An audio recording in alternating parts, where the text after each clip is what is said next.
Ya, puji Tuhan. Hari ini kita akan menyelesaikan perkuliahan kita, yaitu mata kuliah Kode Etik dan Profesionalisme Guru PAK, pertemuan ke-13. Ya. Kita hari ini membahas rambu-rambu dari Ruslan Christian bagi pendidik. Ya. Rambu-rambu ini maksudnya ya peringatan-peringatan ya bagi kita sebagai pendidik dari Ruslan Christian ini. Pertama dia katakan pemimpin Kristen ya termasuk guru ya perlu memiliki pribadi yang mantap ya, pribadi yang matang ya, pribadi yang dewasa. Dengan landasan ini mereka dapat berani membimbing umat ke jalan yang benar ya. Bandingkan 1 Timotius 3 ayat 1 sampai 13 ya. Ya, membimbing umat itu tidak gampang ya. Perlu kepribadian yang mantap ya. Mari kita melihat apa yang dikatakan di dalam 1 Timotius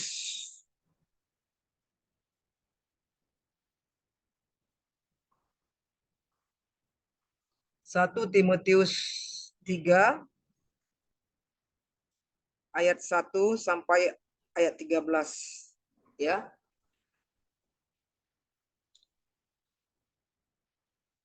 Syarat-syarat bagi penilik jemaat ya. Ini yang ditulis oleh Rasul Paulus ya. Benarlah perkataan ini, orang yang menghendaki jabatan penilik jemaat menginginkan pekerjaan yang indah.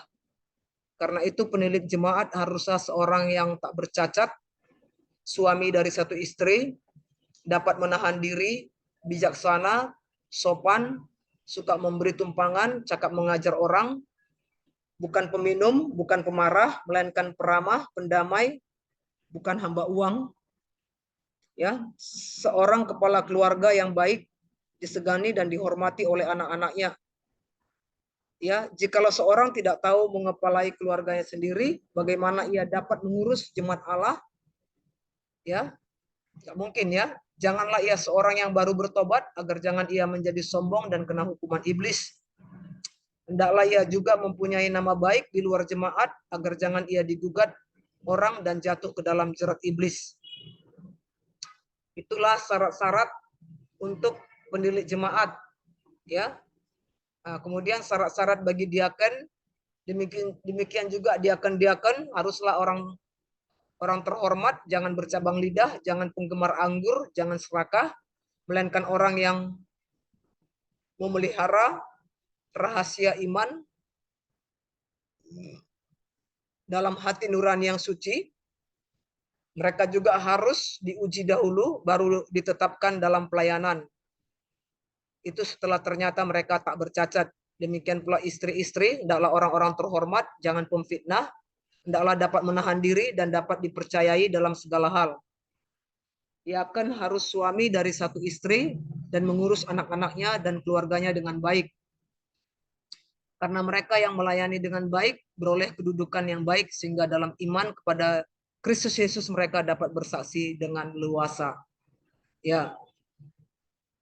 Jadi kalau kita melihat keadaan masyarakat zaman sekarang ini ya sangat kompleks ya. Banyak masalah ya.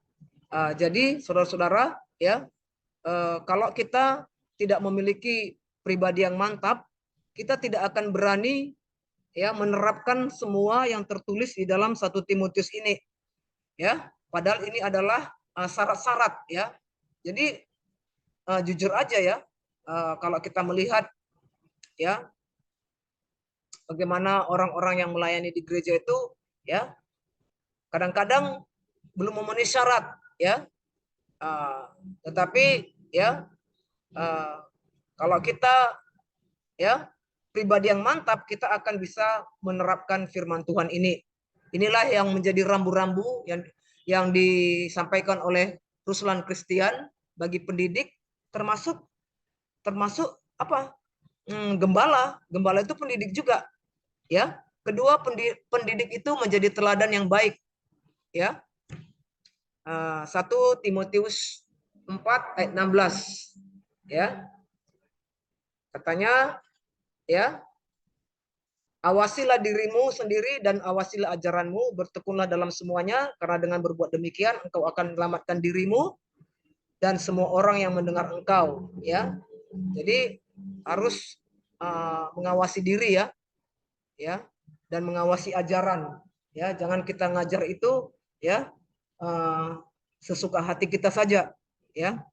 Harus kita betul-betul awasi, ya.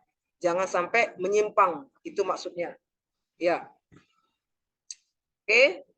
Kemudian pendidik menjadi penghubung kebenaran, dapat menangkal informasi yang tidak benar. Iya, jadi pendidik itu, ya, harus berani, ya, menangkal, ya,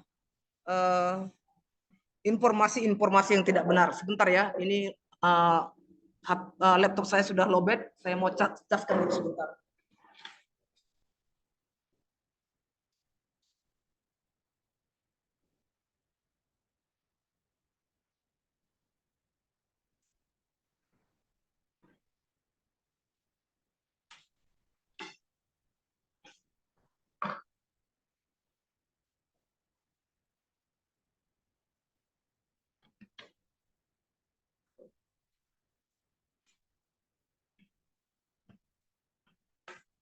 Ya, kemudian kita melihat, ya, yang keempat, mengenal tanda-tanda zaman.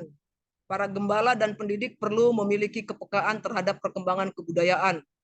Pengenalan ini akan menjadikan mereka mampu merumuskan visi pelayanan dan mempertajam tujuan pelayanan yang akan berdampak langsung dalam proses belajar mengajar, ya.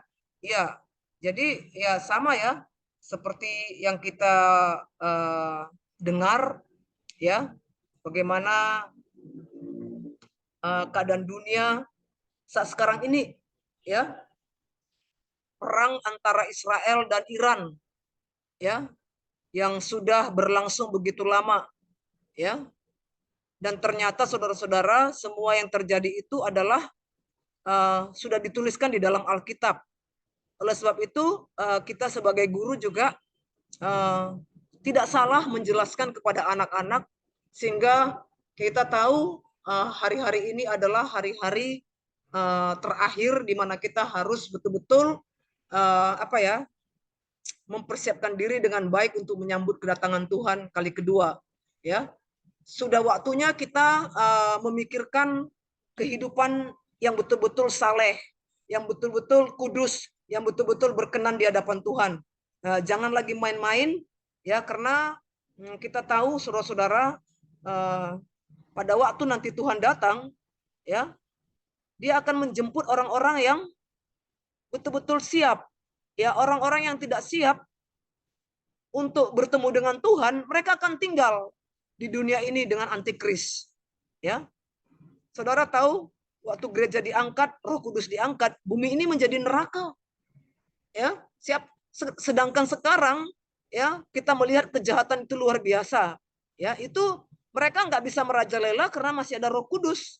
Tapi kalau nanti Roh Kudus diangkat dari bumi ini benar-benar dunia ini, ya, betul-betul jadi neraka buatan tangan manusia sendiri.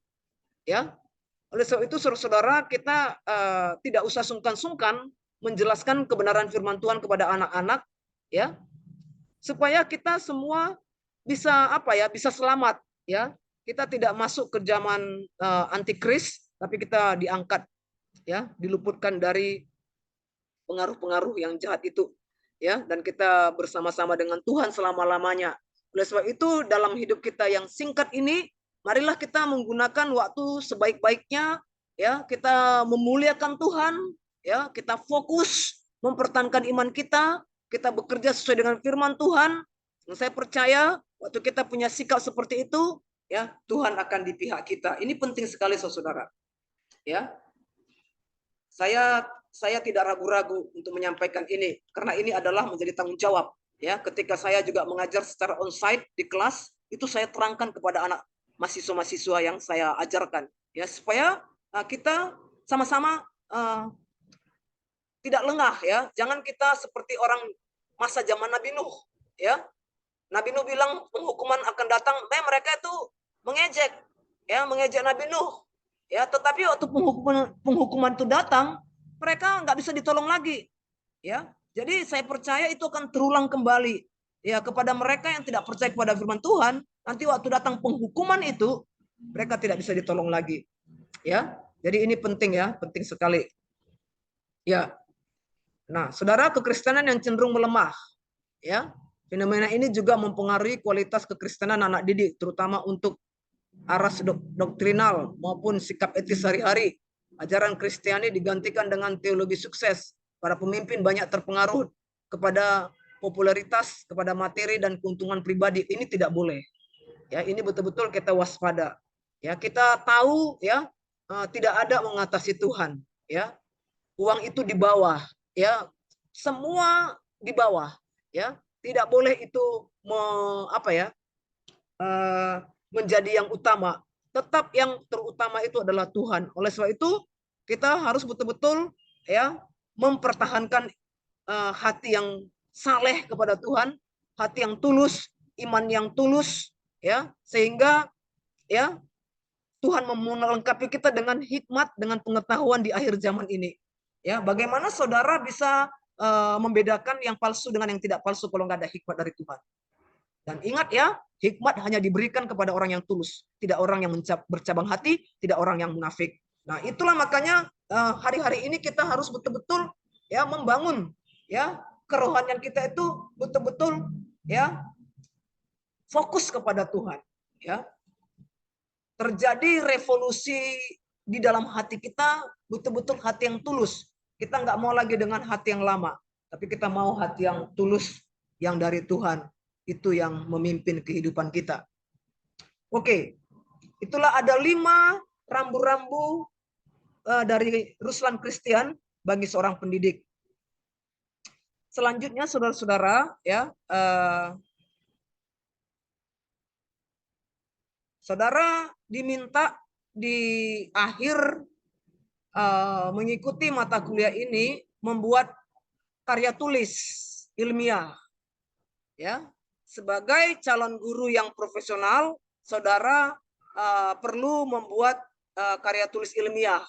Ya, mungkin bersifat apa ya, nggak usah terlalu ini ya, terlalu formal seperti apa namanya, seperti skripsi, enggak.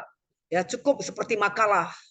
Ya, jadi saya minta kepada saudara membuat makalah, ya, membuat suatu penelitian. Mungkin penelitiannya itu bersifat apa ya, observasi di lapangan. Ya, saudara temukan masalah-masalah yang penting ya, yang menarik ya untuk diteliti ya. Tetap yang apa ya, yang arahnya itu kepada pendidikan agama Kristen ya. Jadi saya minta saudara bisa membuat makalah ya di akhir pertemuan kita ini ya. Makalahnya sederhana saja, saudara menemukan apa namanya, judul apa yang saudara bahas ya, kemudian ada bab 1 pendahuluan ya. Pendahuluannya di situ saudara menjelaskan apa namanya, latar belakang kenapa saudara mengangkat ini menjadi judul ya. Saudara paparkan semua di situ ya. Kemudian pembahasannya ya bagaimana, kemudian kesimpulan ya. Saya tidak minta saudara kerjakan seperti karya tulis ilmiah seperti skripsi, enggak. Tapi saya mau saudara membuat makalah ya, membahas satu masalah di mana masalah itu betul-betul ada di lingkungan saudara, di tempat tinggal saudara, di tempat pelayanan saudara, di daerah saudara, ya, yang menyangkut masalah pendidikan agama Kristen, ya. Nah, terserah saudara membuat judul apa, ya.